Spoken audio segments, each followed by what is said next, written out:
સંબોધન કરશે આપણા લડાયક નેતા માન્ય રાજભાઈ કડપલા.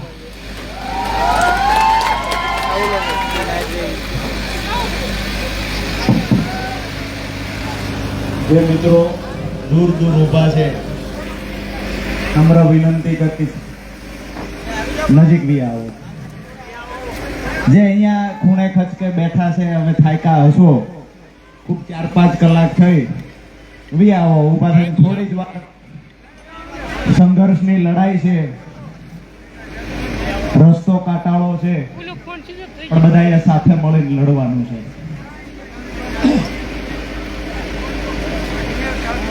બોલો ભારત માતા કી જય. જવાન જય જવાન, વંદે વંદે. અહીંયા જે મિત્રો બેઠા છે, અમૃતભાઈ ઝાડના છાયા બધા થોડી વાર વહી આવો. કિસાન મજદૂર આશીર્વાદ પદયાત્રામાં જોડાયેલા પ્રદેશના નેતા ભાઈ શ્રી ઈસુદાનભાઈ, ગોપાલભાઈ, મનોજભાઈ સોરઠિયા, ભાઈ રાજુભાઈ સોલંકી, યુવરાજસિંહ જાડેજા, આપણા લોકલાડીલા જામજોધપુરના ધારાસભ્ય હેમંતભાઈ ખવા, અમૃતભાઈ મકવાણા, અને જેને બાયપાસ કરાવ્યા પછી ડોક્ટરે આરામ કરવાનું કીધું છે, તેમ છતાંય આપણા સમર્થનમાં જે ધારદાર ભાષણ કરવા આવ્યા છે ભાઈ શ્રી કરશનદાસ બાપુ. નામી અનામી નેતાઓ પ્રદેશમાંથી સમર્થનમાં પધાર્યા છે. એની સાથે મૂળી, થાન, ચોટીલા અને આજુબાજુના તાલુકામાંથી જે કાંઈ મિત્રો વડીલો પધાર્યા છે, હું જાણું છું કે આજે ખેતીની જબરજસ્ત સિઝન છે. 450 રૂપિયા આપવા છતાં દાળિયા મળતા નથી, અને તેમ છતાંય આજે હજારોની સમર્થનમાં પધાર્યા છે ને આપ સૌનો કાયમી હું ઋણી છું.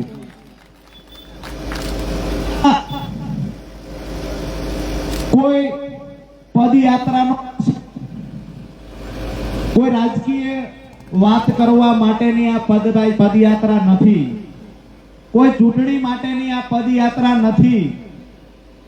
આ પદયાત્રા કરવાનો મુખ્ય આશય એક જ હતો કે આ લોકોની સામે સિંચાઈના પાણી માટે હું જ્યારથી જાહેર જીવનમાં આવ્યો આ લોકોની સામે લડું છું. હંમેશા મારી એક જ વાત રહી કે જો તમે ખેડૂતોને ખેતરે ખેતરે સિંચાઈનું પાણી પહોંચાડો તો અમારા ખેડૂત આ ધરતીમાંથી સોનું પકવી શકે એટલો તાકાત વાળો અમારો ખેડૂત છે. સિંચાઈનું પાણી પહોંચાડો અને પૂરતા ભાવ મળે એની માટે MSP બનાવો.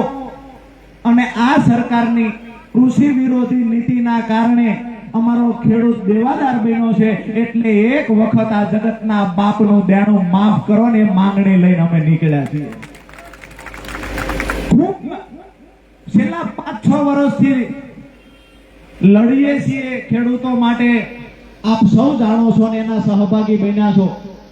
હું આ તકે એક તો અમારી જે આખી ટીમ છે, નામ બધાના લેવા નહીં બેસું, પણ જે અમારી ઇમરજન્સી ટીમ એક છે, અમારે ચોટીલાથી ટીમ સાયલાભાઈ મયુરભાઈની આગેવાનીમાં આવ્યા, થાનથી જે લોકો આવ્યા છે, આજુબાજુ તાલુકાઓમાંથી આવ્યા છે. આ તડકામાં 5-5 કિલોમીટર સતત મારી સાથે ચાલ્યા છો. તમને નતમસ્તક વંદન કરું છું ને હાથ જોડું છું. આ સરકાર સામે ખૂબ લડ્યા, ચૂંટણી લડ્યા, થોડાક મતથી ચૂંટણી હારી ગયા.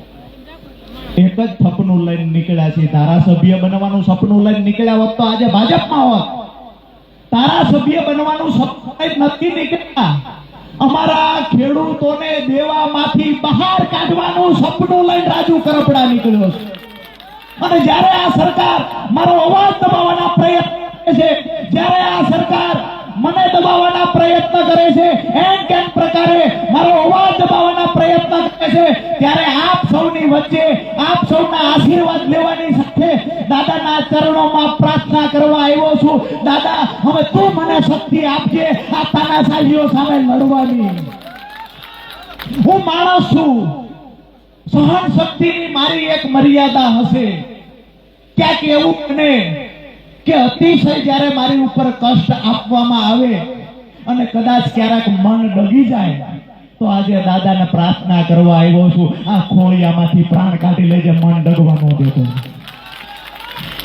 અને જે ખેડૂતો માટે આજે અમારા ઠાંગામાંથી, હું હંમેશા ઠાંગાના જ્યારે ખેડૂત આવે ને ત્યારે એને કહેતો હોઉં છું તમારે ચોરણો પહેરીને આવવાનું. ઠાંગામાં જ્યારે જઈએ છીએ ને, આજે ગોપાલભાઈ અમારો ઠાંગો વિસ્તાર જો સિંચાઈનું પાણી પૂરતા પ્રમાણમાં મળે ને તો લોકો કાશ્મીરમાં ફરવા ન જાય, ઠાંગામાં જાય. આ તાસીર છે ઠાંગાની. હું ચૂંટણી હારી ગયો છું પણ તમારી વચ્ચે રહેવાના પ્રયત્ન કરું છું. આવનાર ચૂંટણી જીતી જશું, ચૂંટણી લડી લઈશું, આ સપના સાથે નથી નીકળ્યા. પણ જ્યારે પણ મારા ખેડૂત આખી પેઢી કામ કરે ને પોતાના બાળક, પોતાના સંતાનના જ્યારે લગ્ન હોય ત્યારે એને દેણું કરવું પડે, માએ પોતાના કાનના ગરાણા ગીરવે મૂકવા પડે ને આ પીડા લઈને રાજુ કરપડા નીકળ્યો છે. અને તમામ ખેડૂતોના આશીર્વાદ મારી સાથે છે. જ્યારે હું ચૂંટણી હાર્યો ત્યારે મેં હજારો ખેડૂતોને રડતા જોયા. આનાથી મોટો પ્રેમ બીજો કોઈ ના હોય. હું હંમેશા જાહેર મંચ પરથી કહું છું કે રાજુ કરપડા ચૂંટણી હાર્યો છે, ખેડૂતોના દિલ જીતી ગયો છે. આજે જે આપણા સ્થાનિક પ્રશ્નો છે, આજે દાદાના ચરણોમાં પ્રાર્થના કરી અને એક જ વિનંતી કરવા જઈ રહ્યા છીએ, હે દાદા, આ લોકોની સામે લડવાની તું તાકાત આપજે અને ખેડૂતો માટે જે મેં સપનું જોયું છે ને આ જલ્દી પૂરું કરાવજે. જે ગરીબો માટે, મજદૂરો માટે, સામાન્ય પરિવાર માટે મેં સપનું જોયું છે એ સપનું પૂરું કરાવવાની તાકાત દાદા આપે. આજથી ચોમાસું પૂરું થાય ત્યાં સુધીની મુદત આ સરકારને આપીએ છીએ. કાન ખોલીને સાંભળી લે, આ દેશ ઉદ્યોગપતિઓનો દેશ નથી, આ દેશ ખેડૂતોનો છે ને અમારા બાપનો દેશ છે. આ દેશ કોઈ ઉદ્યોગપતિઓનો કે ભાજપના નેતાને વારસાઈમાં નથી મળ્યો. આ દેશ અમારા બાપ દાદાઓએ લોહી રેડ્યું છે અંગ્રેજોને પકડવામાં. આ દેશ અમારા બાપ દાદાઓના લોહી સિંચીને બનેલો દેશ છે. લોકશાહી મેળવવામાં અમારા બાપ દાદાએ માથા દીધેલા છે. RSS માંથી આવેલા નાગપુરની સંસ્થાથી આપ્યા. તમામને વિનંતી કરીએ છીએ, કોઈ તાકાત એવી નથી કે જગતના બાપનો અવાજ દબાવી શકે. કોઈ તાકાત એવી નથી કે મારું મન ડગાવી શકે. તેમ છતાંય અહંકાર, અભિમાન કરવા નથી આવ્યા. આજ દાદાના ચરણોમાં દંડવત પ્રણામ કરીને કહેવા આવ્યા છીએ, દાદા તું અમારી ખેડૂતની લાજ રાખજે. આખા સૌરાષ્ટ્રના પરિવર્તનનું કેન્દ્ર બિંદુ ચોટીલા વિધાનસભા હશે. અહીંયા મારી વાત પૂરી કરતા પહેલા જે કઈ આપણે બધા નાના મોટા અમુક અધિકારીઓનો ભોગ બનીએ છીએ, પીજીવીસીએલના અધિકારીઓ આવનાર સમયમાં એ પણ આપણે લિસ્ટ નીકાળવાના છીએ. જે ગામમાં ભાજપને લીડ નથી મળી એ જ ગામમાં ચેકિંગ શા માટે જાય છે? મારી વાત સાચી છે હા કે ના? જે ગામમાં ભાજપને લીડ નથી મળી એ જ ગામમાં વીજ કંપનીના અધિકારીઓ જાય છે. કાન ખોલીને સાંભળી લેજો, તમારી નોકરી ભયંકર ખરાબ સ્થિતિમાં મુકાઈ જવાની છે. અને જો ભૂતકાળ જોવો હોય સુરેન્દ્રનગર કલેક્ટરનો, ગાંધીનગર કલેક્ટરનો ભૂતકાળ ચેક કરી લેજો. આ સરકાર કે સત્તા કોઈની કાયમ રહેવાની નથી. અને જે સત્તાના નશામાં તમે નાચો છો ને એ જ સત્તામાં રહેલા લોકો પણ તમને ભોગ લઈ લે છે. એટલે રાજકીય હાથો બનવાનું બંધ કરી અને ખેડૂતો માટે, ગરીબો માટે જે કઈ લોકો લડે છે એને સમર્થન આપી અને ન્યાય અપાવવાના પ્રયત્ન કરજો. આ વાત સાથે આપ સૌને અહીંયા દાદાના મંદિરે આપણે પહોંચી ગયા છીએ ત્યારે આપ સૌને ફરી વખત રેલીમાં સહભાગી થવા બદલ અને 5 કિલોમીટર સખત તડકામાં ચાલવા બદલ આપ સૌને આભાર માનું છું. સાથે આપના ચરણોમાં નતમસ્તક વંદન કરું છું અને એક વિનંતી પણ કરું છું કે આવનાર સમયમાં ખેડૂતો માટે અને ગરીબો માટે લડવા હું કૂદી પડ્યો છું. સામા કાંઠે પહોંચીશ કે નહીં પહોંચું એ મને ખબર નથી. તમે મારી સાથે ઊભા રહેશો એ મને વિશ્વાસ છે. આબરૂ તમારા હાથમાં છે કે મને નદીમાં વચ્ચે ડૂબવા દેવો, સામા કાંઠે પહોંચાડવો ને આ આબરૂ તમારા હાથમાં છે. એક વાત ભાજપના નેતાઓને પણ કહીએ છીએ, અને જ્યારે થોડા સમય પહેલા એ લોકો મીટિંગ કરવા આવ્યા હતા કે રાજુભાઈ આવતા રહ્યો, તેદીએ કીધું હતું કે આ ખોડિયામ પ્રાણ હશે ત્યાં સુધી તમારો ખેસ મારા ખંભા ઉપર નહીં હોય, આ લખી લેજો. એટલે આપ સૌને એક મારી વાત પૂરી કરતા પહેલા જે કાર્યકર્તાઓ, મિત્રો, ખેડૂતો આવ્યા છે, જ્યારે પણ કોઈ પ્રશ્ન હોય મામલત કચેરી, PGVCL કે પછી બીજા પ્રશાસનનો કોઈ પણ પ્રશ્ન હશે તો આપની વચ્ચે હું કાયમ માટે રહેવાનો છું. અને છેલ્લી વાત કે કૂદી પડ્યો છું, ડૂબવા દેવો છે કે જીવાડવો છે તમારા હાથની વાત છે.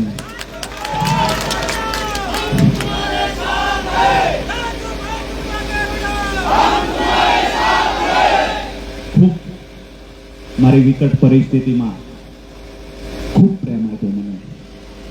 ઘણા બધા લોકોને જોયા છે, જેલની બારીએ આવીને રડતા જોયા છે.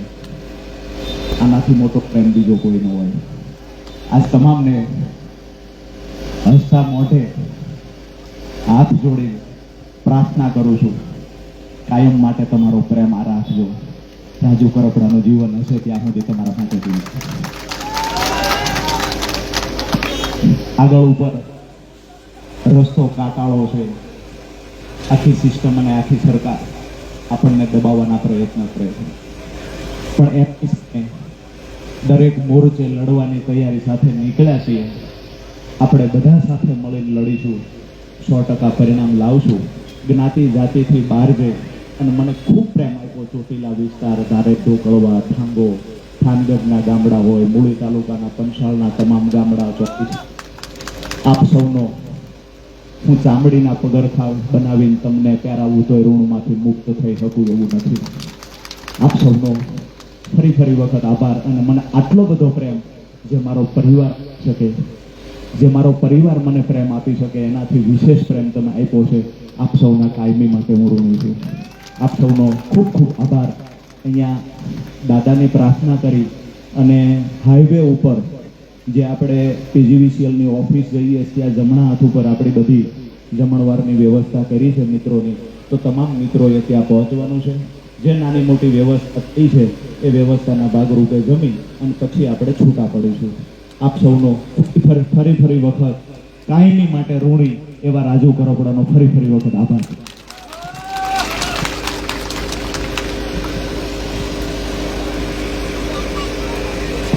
ખૂબ ખૂબ આભાર માનનીય રાજુભાઈ કરપડા સાહેબે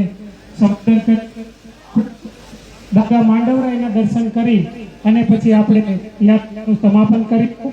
તમામ સાથીઓને વિનંતી કે દાદા માંડવરાયજીના દર્શનમાં મંદિરમાં આપણે દર્શન કરવા માટે જઈએ. ભારત માતા કી વંદે ઇન્કલાબ. રાજુભાઈ તુમ આગે बढ़ो, રાજુભાઈ તુમ આગે बढ़ो. જય જવાન, જય જવાન. આપણે જ્યાંથી ઈમાં રાખવાનું મોદીનો પ્રવેશ દ્વાર છે એમને રહ્યો મને એની બાજુમાં સામેની તરફ ભોજનની વ્યવસ્થા રાખેલી છે. તો શાંતિથી તમામ કાર્યકર્તાઓ ત્યાંથી ભોજન લઈ અને પછી આપણે છૂટા પડીશું. તો તમામ સાથીઓને વિનંતી કે દાદા માંડવરાયજીના દર્શન કરી અને ત્યાર પછી ભોજન લઈ અને પછી આપણે આ યાત્રાનું સમાપન કરીશું. જય જવાન. મુશ્કેલ તો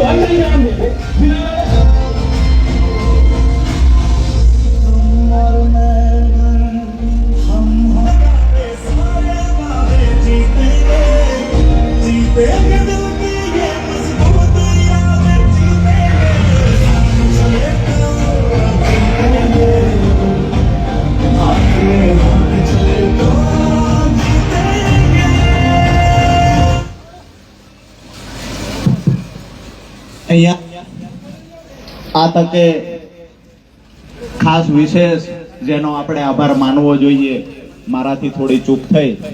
પોલીસ પ્રશાસન જે સતત હેરાન થતા જેને આપણી સાથે 5 કિલોમીટરની પદયાત્રા કરી છે. જોરદાર તાળીઓ સાથે એકવાર પોલીસ પ્રશાસનનો આભાર માનીએ.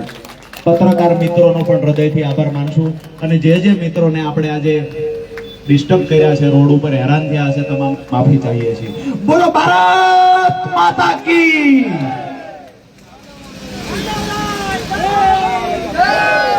બોલો માંડવરા દાદાની. બોલો માંડવરા દાદાની.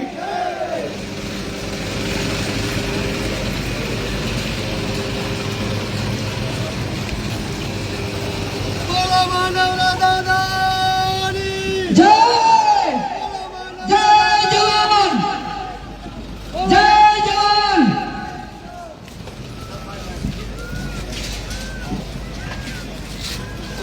બોલો માંડવરા દાદાની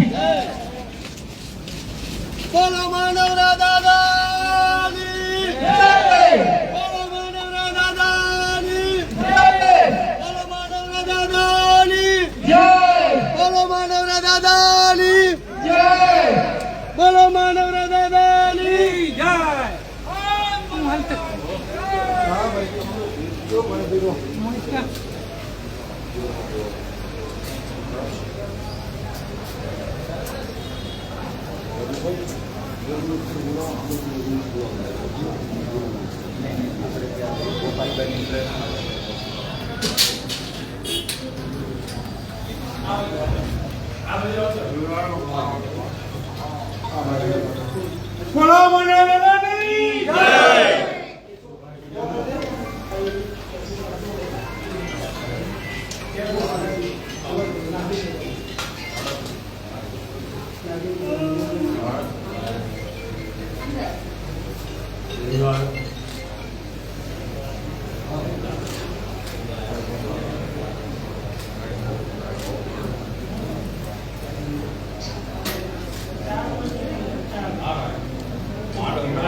દેવાની જય.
જમવાની વ્યવસ્થા કરી છે ને?